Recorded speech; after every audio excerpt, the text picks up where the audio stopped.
Hermanos queridos, que el Señor nos bendiga a todos. Ustedes cuando escuchan alabanza a niños les da por porque no sé, alegrarse, ¿no? A veces las alabanzas de los niños son muy lindas y a veces como que llama mucho el ritmo, digamos, a poder ahí moverse o hacer las mímicas. Faltó aquí, para otros podemos poner a alguien que un hermano haga las mímicas de los niños, ¿ah? Sería bueno porque a veces todos hagamos las mímicas, ¿ya? Porque es reconfortante. Es una de las experiencias que yo he tenido desde hace muchos años de ir a los campamentos de niños. No porque eran niños, sino que iba como asesor. ¿Ya? Pero son muy enriquecedoras. Adrenalínico, los niños te dan energías, ¿cierto? Sobre todo cuando están cantando. Así que tengamos alma de niños cuando alabemos al Señor, no solamente en una alabanza de niños, sino que en todo lo que hagamos para el Señor. Amén. Y antes de empezar, quiero preguntar si están contentos. ¿Están alegres? Ya, me parece excelente. O sea, es muy bueno sentir de corazón. Lo importante es reflejarlo hacia afuera. Porque podemos estar contentos por dentro, pero por fuera a lo mejor no nos notamos contentos, ¿cierto? Así que tenemos que reflejar esa alegría que el Señor nos ha dado el día de hoy, porque hoy día ha sido un día de bendición para esta congregación. Por lo tanto, debemos estar alegres, ¿ya? Y como estamos alegres, le vamos a dar un gran abrazo, así que abrace a su hermano que está al lado y dile, Señor, que el Señor te bendiga grandemente, ¿ya? Un gran abrazo ahí, cordialmente ahí. Abracen a alguien, al hermano que está ahí solito, ¿ya? Un abrazo fraterno de gozo del Señor para que nos motivemos más todavía a glorificar a través del amor fraternal, ¿ya? A la visita también ahí, abracen ahí a las visitas que nos acompañan, que sientan el amor del Señor de esta congregación también, ¿no?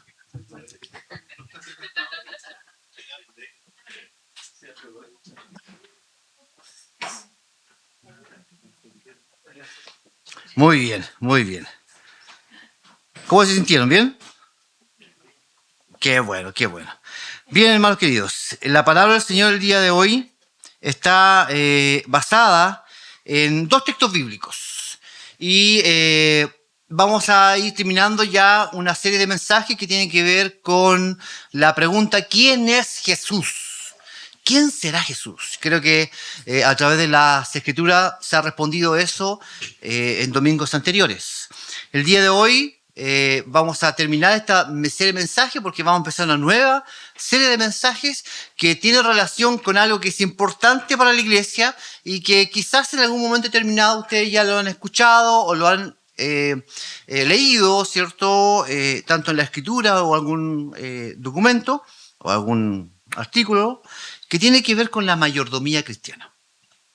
Es un tema relevante para la iglesia, así que ya con la gracia del Señor el próximo domingo deberíamos empezar con esta serie, ¿ya? Así para que nos preparemos, para que agendemos, para que no nos faltemos ningún domingo.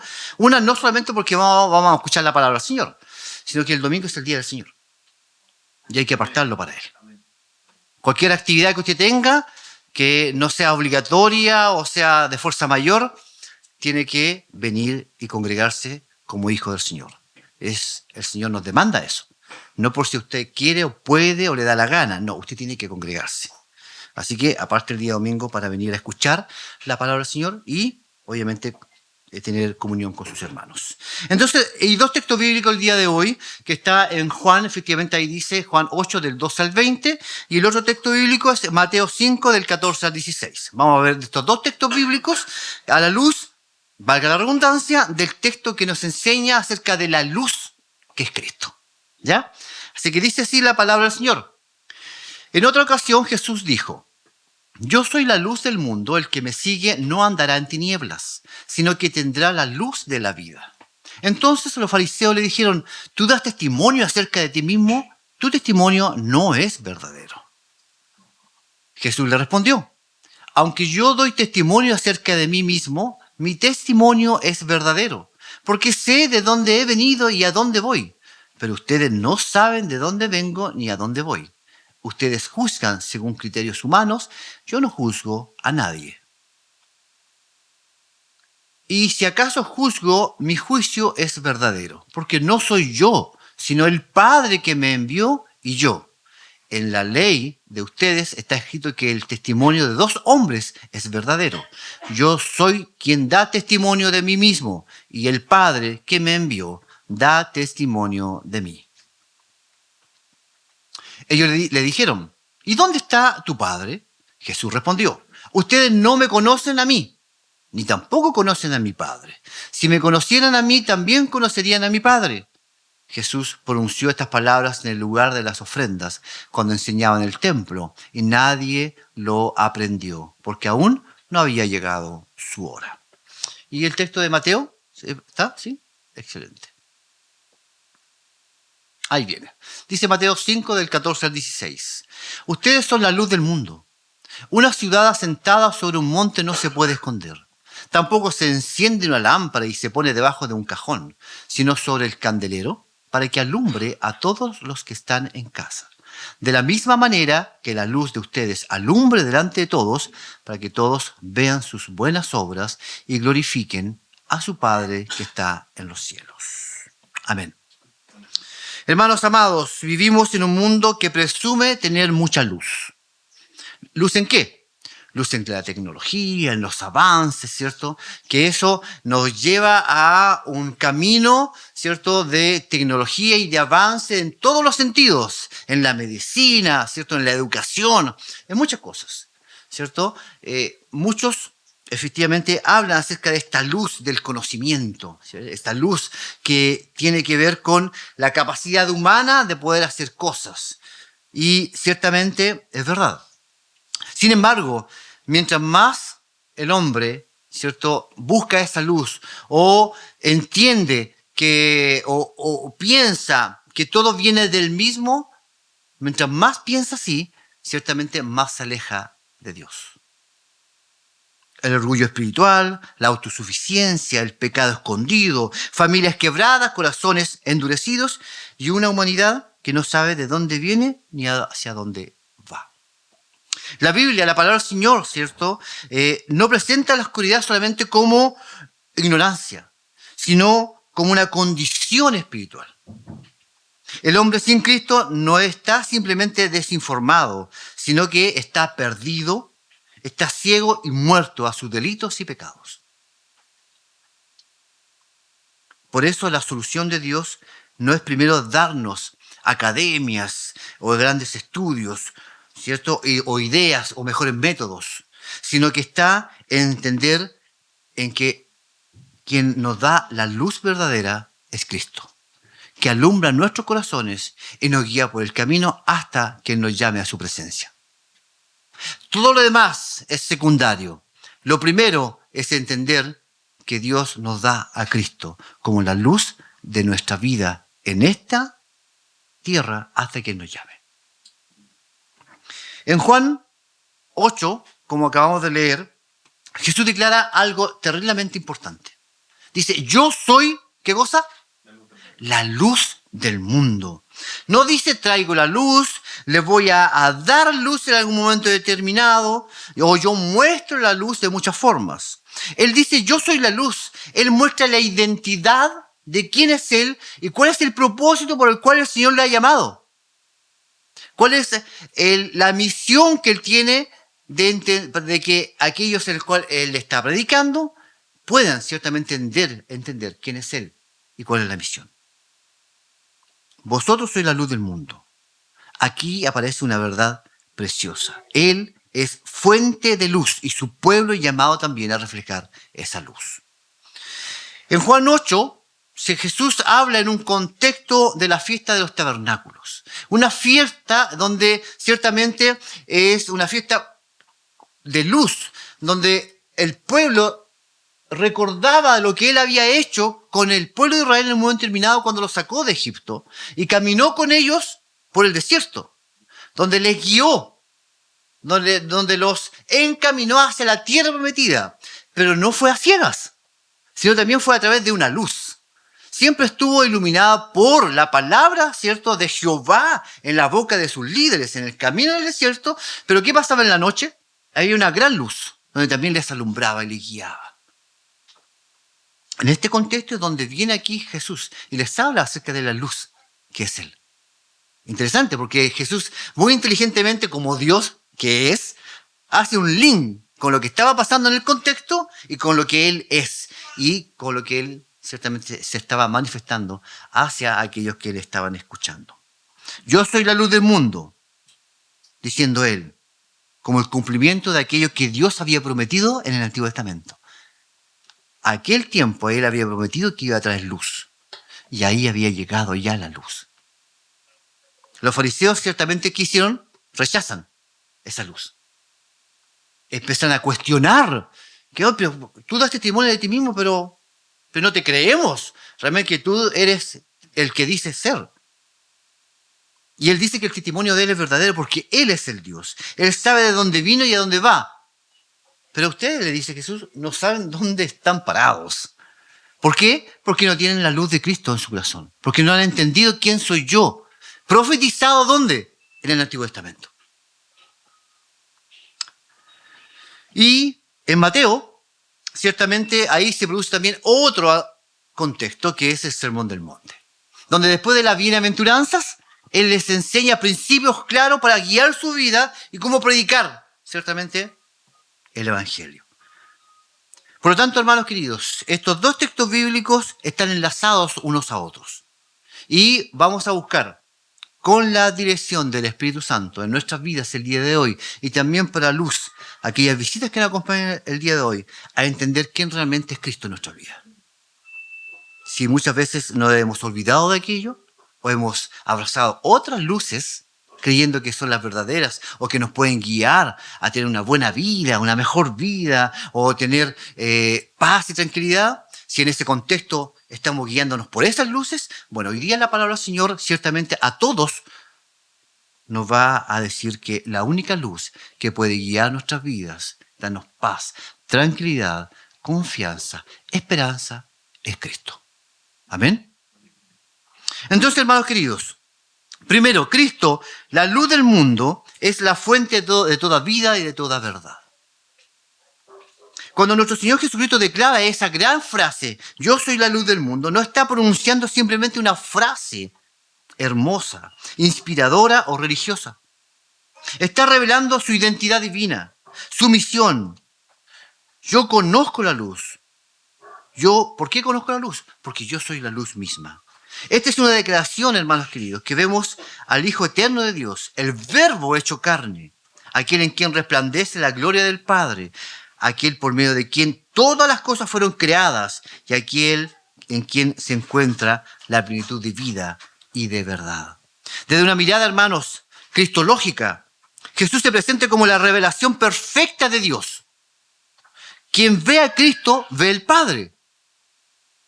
Quien escucha a Cristo, escucha la voz de Dios. Quien sigue a Cristo no camina perdido en la oscuridad, sino bajo la dirección del Salvador. Entonces, desde una mirada reformada, cristiana, bibliocéntrica, este texto nos recuerda que el ser humano, hermanos, a causa del pecado, no está simplemente desorientado. Está perdido, espiritualmente ciego. Muerto en delitos y pecados. Incapaz de hallar por sí mismo el camino a seguir. Eso es lo que pasa cuando el hombre, efectivamente, se cree autosuficiente.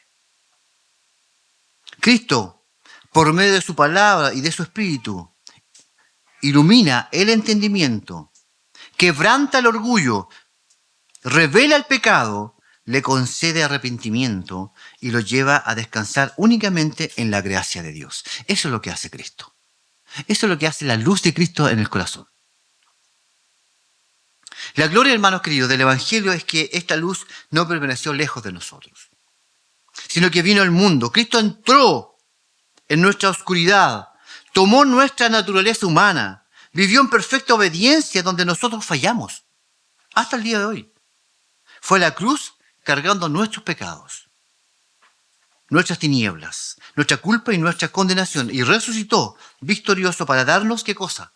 La luz que necesitábamos. En eso debemos creer y creemos cada uno de nosotros.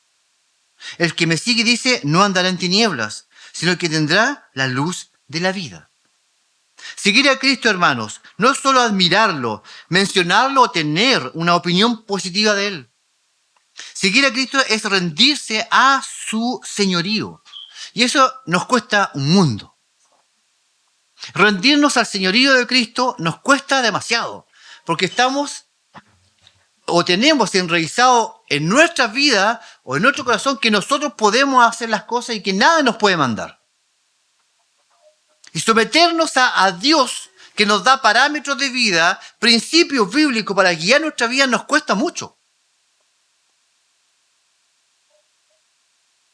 Rendirnos a Él, confiar en su obra perfecta, abandonar las tinieblas del pecado y caminar diariamente bajo la autoridad de su palabra. ¿Cuánto nos cuesta a veces? Sabiendo que quién es Cristo, lo que Él hizo por nosotros en la cruz, que es la luz que viene a nuestra vida. No somos salvos por nuestras obras ni por la obediencia, sino por la gracia de Dios mediante la fe en Cristo. Pero la fe, hermanos, verdadera, nunca permanece estéril. Porque aquel que ha sido iluminado por Cristo comienza, ¿qué cosa? A caminar. Como hijo de luz. Esto no significa que el creyente no tendrá luchas, dudas, tentaciones, lágrimas, cansancio, momentos de confusión. Significa que ya no vive bajo el dominio de la oscuridad del pecado. Y ya no pertenece al reino de las tinieblas. Ya no está sin pastor, sin esperanza y sin dirección. Confiar en la luz de Cristo significa que hoy día estamos con esperanza, con el perdón que Dios nos ha dado y la guía de su luz. Porque Cristo es la luz, nuestra vida, nuestra verdad, nuestro camino y nuestra salvación. Eso significa estar en la luz que es Cristo. No es ausencia de dificultades, es un aumento de paz y confianza en Él. Esta verdad tiene una verdad pastoral tremenda. Cada uno de nosotros debemos preguntarnos el día de hoy, y con honestidad, ¿dónde estoy buscando la luz para mi vida? ¿Dónde estoy poniendo mi corazón y mi mente en esta vida? ¿Será que estoy buscando dirección en mis emociones? ¿En mis propios razonamientos? ¿En la cultura? ¿En los consejos del mundo? ¿En la aprobación de personas? ¿En ser validado por las personas por lo que yo hago? ¿Será que por ahí estoy buscando la luz para guiar mi vida? ¿En la seguridad económica? ¿En los placeres momentáneos? ¿En nuestra propia experiencia? Hermanos, debemos sí tener presente algo muy importante. Toda luz que no nace de Cristo termina apagándose, confundiendo y esclavizando. Tengamos muy presente esto. Toda luz que no viene de Cristo terminándose, valga la redundancia en algún momento determinado, nos confunde y nos esclaviza. Cuando nuestra luz está basada en esas cosas que yo anteriormente les mencionaba. Así que es importante que nos analicemos, que reflexionemos dónde está mi corazón y dónde está mi luz. ¿Dónde estoy siendo esclavo más aún de las cosas de este mundo? ¿Soy siervo de Cristo o esclavo de las pasiones de este mundo? Porque ese es el tema. Solo Cristo puede mostrarme, hermano, puede mostrarle quién es usted, quién soy yo. La luz de Cristo no se expone para destruir al pecador, diciéndole, tú eres culpable, tú haces esto otro, tú vas por el mal camino, tú eres un pecador empedernido, tú has hecho esto, tú has hecho esto otro. La luz de Cristo no hace eso. Nos revela quiénes somos, pero lo que Él hace a través de su luz es mostrarnos quiénes somos, pero a la vez también diciéndonos que nos ama, que nos rescata y que nos restaura de esa condición. Por eso Él abre su corazón y abre su palabra para mostrarnos quiénes somos. Para que nosotros nos entreguemos completamente a Él, a su señorío, a su autoridad y dejarnos ser transformados por Él. Por lo tanto, aquel que no quiere ser transformado por Cristo, aquel que sus pasiones son de este mundo, aquel que es dirigido por las cosas de este mundo, ciertamente hay un tema. Hay un problema espiritual ahí. Así que la palabra del Señor nos impulsa entonces a entender esto. El creyente no debe huir de la luz cuando es confrontado por ella. ¿Cuántas veces hemos leído la palabra del Señor o hemos escuchado un sermón? O no sé, una alabanza, o alguien que nos habla y de repente nos sentimos confrontados con nuestro pecado. O nos sentimos confrontados por lo que estamos haciendo. De repente nos asustamos, de repente nos saca de nuestro lugar de comodidad, ¿cierto? Un creyente no debe tener miedo a eso. Un creyente debe tener su corazón y su mente abiertos a entender que esa confrontación es para traer paz y reconciliación con Cristo día a día. Hermanos queridos, si hay áreas de tu vida donde todavía prefieres la oscuridad, este texto te llama a rendirte nuevamente al Señor.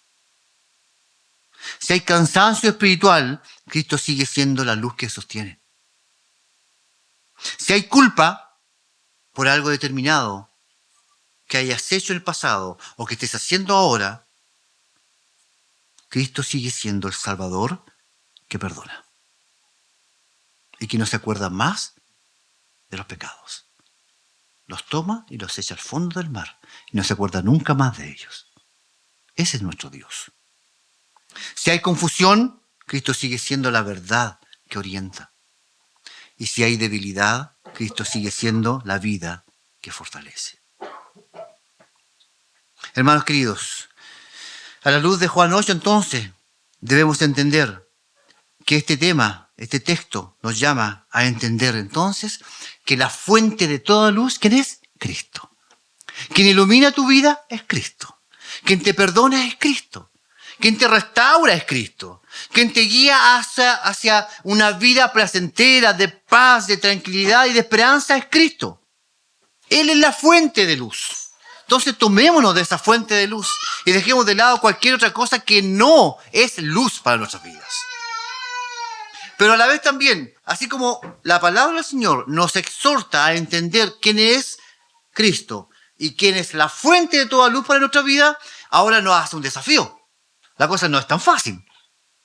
Cuando hemos reconocido nuestro pecado y nuestras debilidades a los pies de la cruz de Cristo, ahora viene una respuesta, obviamente, de cada uno de nosotros.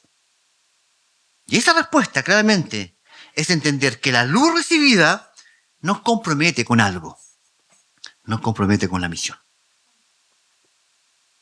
Así que lo primero y lo más básico es que tú sigas reconociendo a Cristo como Señor y Salvador de tu vida. Y si no lo has hecho, la invitación está.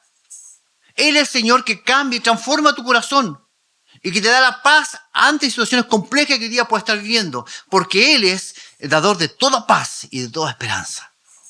Él es tu Señor. Él es el Señor el cual usted y yo profesamos. Pero el Señor también nos demanda hacer luz en el mundo.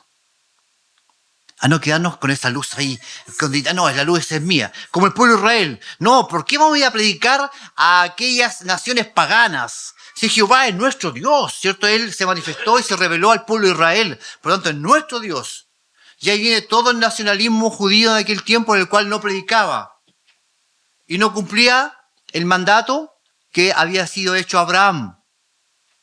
En ti serán benditas todas las naciones. Anda, en el fondo quiere decir, anda y predica la palabra. Habla de mí, quien creó todo. Por Israel no lo hizo. A medias. Pero la palabra del Señor hoy día nos confronta a no ser igual que el pueblo de Israel de aquel tiempo. ¿Por qué Jonás se arrancó para otro lado en vez de ir a predicar a una nación pagana? Porque no, pues ellos no merecen tu amor y tu gracia. No. El Señor nos demanda el día de hoy a entender que la luz que está en nuestros corazones debemos entregarla, debemos reflejar, debemos iluminar a aquellos que no tienen la luz que se nos ha dado por gracia en nuestras vidas. Por lo tanto, entonces el texto nos dice, comprometernos con la misión es nuestra prioridad. Y ahí vamos ahora a Mateo capítulo 5, versículo 14 al 16. Como yo lo decía anteriormente, este texto habla en un contexto de las bienaventuranzas, del sermón del monte. Estas palabras fueron pronunciadas en ese momento. El Señor está hablando a discípulos que han sido llamados por su gracia, igual que usted, igual que yo, que han comenzado a seguirle, que ahora deben vivir en medio del mundo como testigos de su reino. Así que aquí está la misión que usted y yo tenemos. Estamos con la gracia del Señor abriendo nuestro corazón y enviando a nuestro hermano Diego a un lugar donde nosotros no conocemos. Cumplir la misión. La misión no solamente es tan cultural, es personal y en el entorno donde estamos también. Debemos reflejar la luz en todo momento. Y estas palabras son claras para nosotros. La luz que poseen ha sido recibida de Cristo, porque Él mismo declaró, yo soy la luz del mundo. El que me sigue dice, no andará en tinieblas. Por lo tanto, la iglesia no es la fuente de la luz, Cristo es la fuente. Nosotros somos como lámparas encendidas por su gracia, llamados a reflejar la verdad, la santidad, el amor y la misericordia de nuestro Señor. ¿El Señor ha tenido misericordia de su vida o no? ¿El Señor ha perdonado sus pecados? ¿El Señor ha tenido gracia con su vida en todo momento? Bien. Si decimos amén, estamos capacitados y claros en la misión que tenemos que hacer. Así como se nos ha dado, debemos dar. Jesús afirma que una ciudad asentada, dice, en un monte no puede esconderse. En el mundo antiguo, una ciudad construida en una altura podía ser divisada desde lejos. Y tenemos ejemplos. Caminaba un par de kilómetros y a lo lejos se veía la ciudad porque estaba en un monte. Ahí arriba. Tú podías verla. Incluso de noche, con las luces encendidas. De la misma manera, entonces, la iglesia ha sido colocada por Dios en un lugar determinado. ¿Para qué? Para que sea también luz. Por lo tanto, debemos reflexionar en lo que estamos haciendo, no solo en lo personal, sino también en lo congregacional. Porque así como una ciudad en aquel tiempo se veía desde lejos porque estaba en un monte, esta congregación está puesta en un lugar determinado para hacer luz y que todos los que están alrededor la vean. Y vean quiénes son. Hay quienes alaban, hay quienes cantan, hay quienes profesan, hay quienes aman y hay quienes siguen. La fe cristiana no fue diseñada para ser escondida, hermanos, reducida a una experiencia privada o limitada a las reuniones dentro del templo. Cristo nos ha concedido su luz para que ésta sea reflejada en nuestros hogares, trabajos, barrios, relaciones y espacios cotidianos. La iglesia no existe solamente para reunirse, recibir enseñanza y disfrutar de la comunión, sino también para salir, anunciar el evangelio y servir a quienes todavía caminan en la oscuridad. Ese es el llamado que tenemos cada uno de nosotros. La imagen de la lámpara refuerza este llamado. Nadie enciende una luz para colocarla debajo de un almud, dice el texto. Es decir, debajo de un recipiente que impida que ilumine. Cuando se corta la luz, usted prende una vela o una lámpara y usted la vela no la anda siguiendo escondida porque si no se cae igual, ¿o no? ¿Qué hace con esa vela? La levanta para poder ver el camino a seguir o la pone más adelante para no tropezarse ahí y lo pegarse con el dedito chico en un mueble. Uy, que duele. Pero eso porque a veces no hay luz. O caminamos a ciegas, o no nos fijamos dónde vamos caminando. ¿Qué necesitamos entonces para no golpearnos, para no caernos? Levantar la luz para poder ver el camino a seguir. Eso es lo que usted como iglesia debe hacer. Así como Dios ilumina su vida para caminar por este mundo, no debe ser egoísta. No sea egoísta, hermano. No se guarde las cosas para usted. No nos guardemos las cosas para nosotros. Iluminemos con esa misma luz que Dios nos ha iluminado a nosotros, a aquellos que están en la oscuridad. La luz recibida nos compromete entonces, hermanos. Nos desafía. Primeramente con la proclamación del Evangelio. La mayor necesidad del ser humano no es económica, ni política, ni social, ni emocional, aunque todas ellas son realidades que hoy día, incluso hasta nosotros a veces, nos atañen. Su necesidad más profunda es ser reconciliados con Dios mediante Jesucristo, que es la luz. Por eso Pablo declara claramente en 2 Corintios capítulo 4, versículo 5. Porque no nos predicamos a nosotros mismos, sino a Cristo, a Jesucristo, como Señor y Salvador. Iglesia, Debemos estar conscientes en anunciar que Cristo murió por nuestros pecados y conscientes que debemos predicar ese perdón de pecados. Como iglesia no podemos olvidar que la luz no nos fue dada para guardarla egoístamente. Cristo nos alumbra para que alumbremos. Nos salva para que hagamos testigos. Nos reúne como pueblo para enviarnos al mundo. Por eso es importante tener esas puertas abiertas. Por eso es importante tener la reja abierta. Así que el desafío es que para la próxima tengamos la reja abierta. Porque todo aquel que pase vea la luz que sale, que no es nuestra luz, es la luz de Cristo reflejada en nosotros. Queremos ser luz y sal, como dice el texto bíblico, ahí en las bienaventuranzas, en el sermón del monte para este lugar. Bien, abramos nuestro corazón, abramos el templo, prediquemos el evangelio. Hermanos queridos, que el Señor nos libre de una religión sin luz, de una iglesia escondida y de un corazón que resiste la voz de Cristo. Que nos conceda vivir como discípulos de Cristo día a día, alumbrados por el evangelio, comprometidos con la santidad y encendidos con pasión por la misión. Que el Señor nos bendiga. Amado Padre Celestial, te damos gracias porque